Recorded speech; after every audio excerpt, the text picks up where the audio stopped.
8h16 sur Europe 1, l'heure de retrouver Sonia Mabrouk et son invité ce matin, l'ancien Premier ministre Manuel Valls. Bienvenue à vous et bonjour Manuel Valls. Bonjour Sonia Mabrouk. Une soirée folle hier à Budapest lors du match Portugal-France, des pénaltys, les buts de Karim Benzema, des difficultés aussi parfois dans cette équipe tricolore. Est-ce que le passionné de foot que vous êtes pense que cette équipe tricolore va aller loin dans cet Euro ? Le passionné, mais pas le spécialiste. Oui, je l'espère. Je l'espère pour cette équipe de France qui a déjà gagné une magnifique Coupe du Monde en 2018 et qui pétrit de talent. Nous l'espérons. C'est au fond le sport, le football, ce sport populaire nous donne à nous, aux supporters, un immense plaisir. Alors, autre match, on aimerait savoir, Manuel Valls, de qui vous êtes le supporter. Je parle évidemment des régionales. Votre appel à ne pas voter pour l'Alliance de la gauche, comprenant la France insoumise, en Ile-de-France, a suscité une avalanche de réactions. Tout d'abord, pourquoi est-ce que vous estimez que ce serait une faute politique et morale de voter pour un tel attelage ?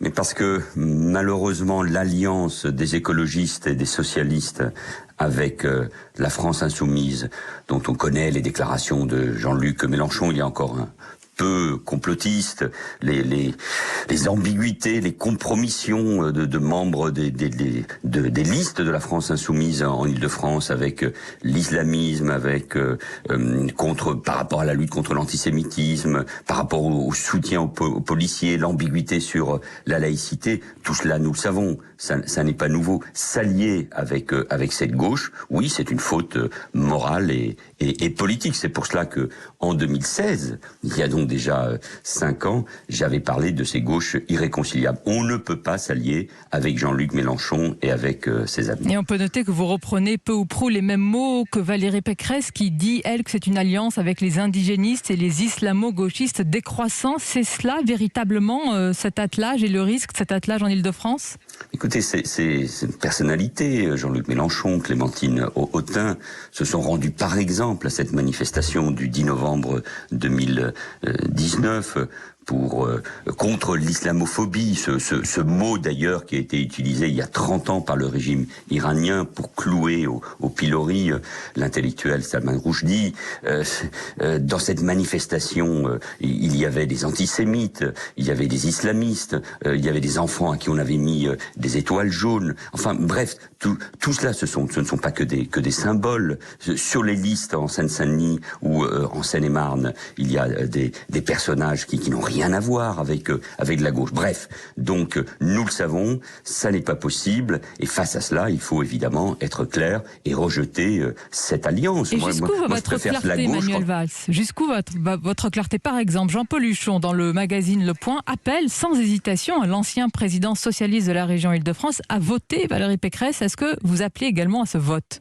Donnez-moi quelques secondes, Sonia Mabrouk. Moi, je suis toujours très, très clair. Et vous savez, j'ai en mémoire, au lendemain du premier tour des élections régionales de 2015, ça fait longtemps pour vos auditeurs, mais Premier ministre, chef de la majorité, je m'étais rendu sur un journal de TF1 pour dire qu'il fallait voter Xavier Bertrand, Christian Estrosi, Philippe Richert, c'est-à-dire les présidents sortants de droite, menacés par l'extrême droite. Et la gauche, d'ailleurs, avait retiré ses listes. Donc moi, je suis toujours très clair. Et je me réjouis, par exemple, de voir un Xavier Bertrand dans sa région Hauts-de-France, soutenir au cantonal les candidats de gauche face à l'extrême droite. Face aux extrêmes, il faut être très clair. Alors, venons à l'Île-de-France. S'il n'y a pas de danger de cette liste de gauche en Île-de-France, alors on peut voter par exemple pour les listes de La République En Marche, celles de Laurent Saint-Martin ou de Marlène Schiappa, qui sont impeccables en matière de défense de la République, de défense de la laïcité, et qui sont talentueux. Mais si il y a un danger. Mais vous le savez. Si on considère qu'il y a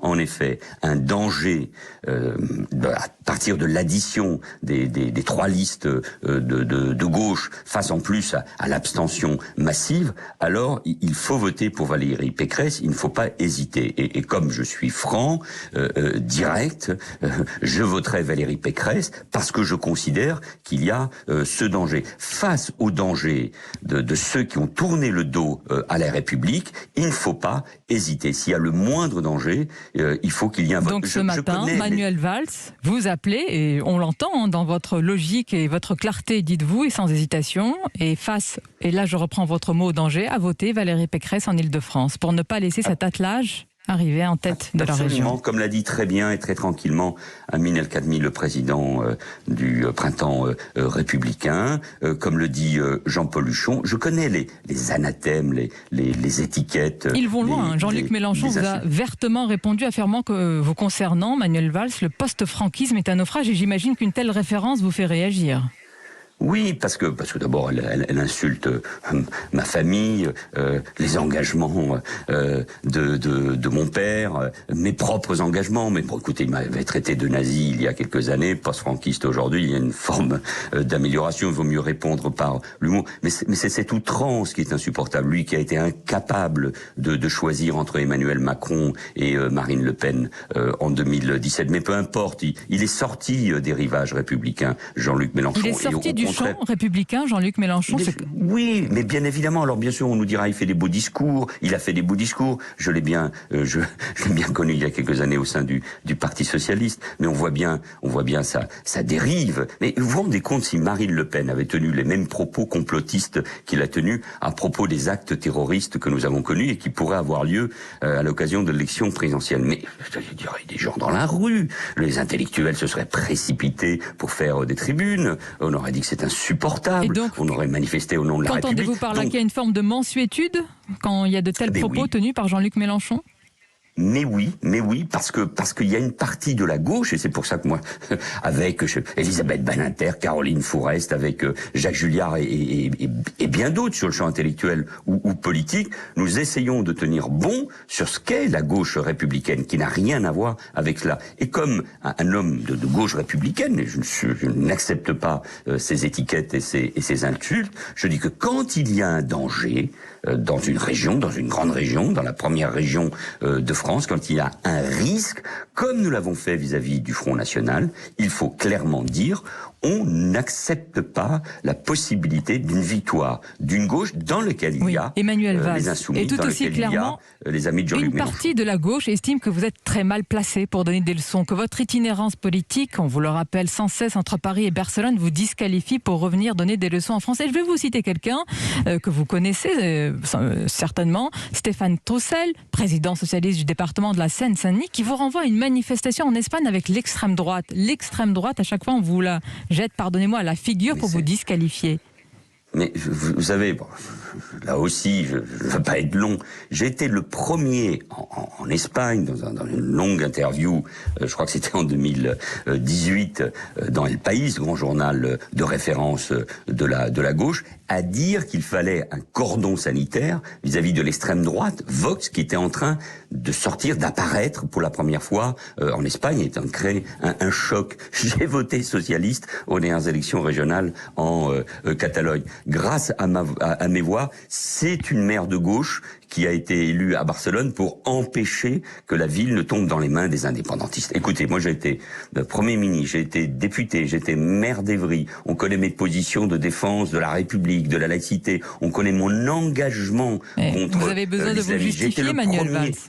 Non, mais j'étais le premier à poser ces mots. Moi, je comprends tout à fait qu'on me critique. J'étais d'ailleurs sur votre antenne pour présenter le livre qui explique aussi mes contradictions, mes erreurs, mes changements. Je suis un être humain, pétri d'esprit, de sang, et je peux me tromper comme tout le monde, mais sur les combats essentiel, la défense de la République, de la laïcité, la lutte contre l'islamisme. J'ai gouverné sous la présidence de François Hollande dans les moments les plus difficiles face au terrorisme. Donc je peux donner mon avis de temps en temps sur ce qui me paraît être essentiel. Évidemment, et c'est cela, la démocratie. Oui.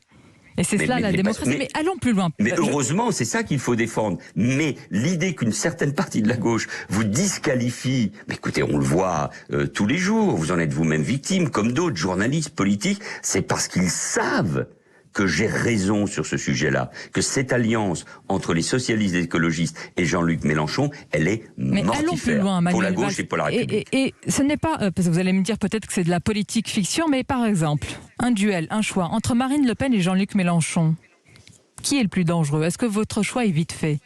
Ah mais ça serait un choix terrible à faire. Et oui, mais je vous pose la question. Oui, mais moi, je veux l'éviter. C'est précisément cette tenaille que je veux, dont je ne veux pas. Donc il y a une tenaille Raphaël entre Enthoven, qui est un ami droite et une extrême philosophe, a répondu à cette question. Mais ma vie politique n'est pas faite uniquement avec ces cauchemars. Moi, je réponds à vos questions sur la région Île-de-France parce que c'est la réalité. Mais voilà ce qu'il faut éviter, même si c'est un scénario peu probable. Mais voilà ce qu'il faut éviter. Je ne veux pas de cela pour mon pays. Mais vous les mettez sur le même plan, Manuel Valls, pour qu'on comprenne, selon vous, quels sont les dangers aujourd'hui. Est-ce que vous les mettez sur le même plan, Marine Le Pen et Jean-Luc Mélenchon? Oui, bien sûr, sans aucune hésitation. Bien évidemment, mais sans aucune hésitation. Donc il faut tout faire pour éviter ce type de scénario. Vous avez confié au journal El Mundo que vous alliez prochainement quitter votre poste de conseiller municipal de Barcelone. Votre choix, cette fois-ci, est définitif. Ce sera la France, c'est la France ? Non, mais le choix de cœur, de patriotisme a toujours été la France. J'ai écrit un livre, pas une goutte de sang français, mais la France coule dans mes veines pour dire au fond ce qu'était mon rapport à la France. Et je serai en effet, mais je l'ai déjà dit, beaucoup plus présent dans le débat public, dans le débat politique, pas pour m'engager sur des listes, mais pour donner mon sentiment sur les grands défis, du pays, sur la transition écologique, sur le défi de l'immigration, sur l'avenir de l'Europe, sur le fond et au fond sur la crise démocratique, parce que c'est ça qui me frappe le plus et c'est ça qui est une des leçons, on va conclure sur cela, de ces élections régionales. Le plus important, effectivement, un niveau vertigineux de l'abstention. Vous entendez un petit peu les deux versions qui sont données. L'abstention, c'est soit une France en colère qui n'a pas voulu venir s'exprimer, ou soit une France finalement qui n'est pas si en colère que cela et qui s'est désintéressée du scrutin. Quelle est votre opinion ? C'est une sécession démocratique. Dans d'autres pays. Sécession ? Oui, c'est une sécession démocratique. Écoutez, on peut pas. Il y a toujours eu des élections locales. Les collectivités territoriales ont de plus en plus de pouvoir. Nous le savons bien. Dans d'autres pays, en pleine crise du Covid, il y a eu des élections, y compris des élections présidentielles aux États-Unis, des élections régionales en Espagne, des élections législatives en Italie ou en Israël. On n'a pas eu ces taux d'abstention. Donc il y a là un problème dans lequel nous sommes tous collectivement responsables. Comment on donne goût à la démocratie, enfin avec un tel niveau de participation ou d'abstention, même si nous savons probablement à l'élection présidentielle ça ne sera pas le cas, mais il y a aussi des risques d'abstention. On voit bien qu'il y a des gens qui ne vont plus voter, donc ça doit nous interpeller. Il y a évidemment une somme de raisons, mais ça doit nous interpeller. La question de la relation avec la démocratie. Merci Manuel Valls. Nous étions arrivés à la fin de cet entretien avec ce problème technique. En tous les cas, on a entendu les réponses ce matin de l'ancien Premier ministre et très particulièrement une réponse qui va certainement faire beaucoup réagir puisque Manuel Valls appelle à voter en Île-de-France à Valérie Pécresse pour faire barrage à l'alliance de la gauche. Je remercie l'ancien Premier ministre et je souhaite une bonne journée ainsi qu'à nos auditeurs.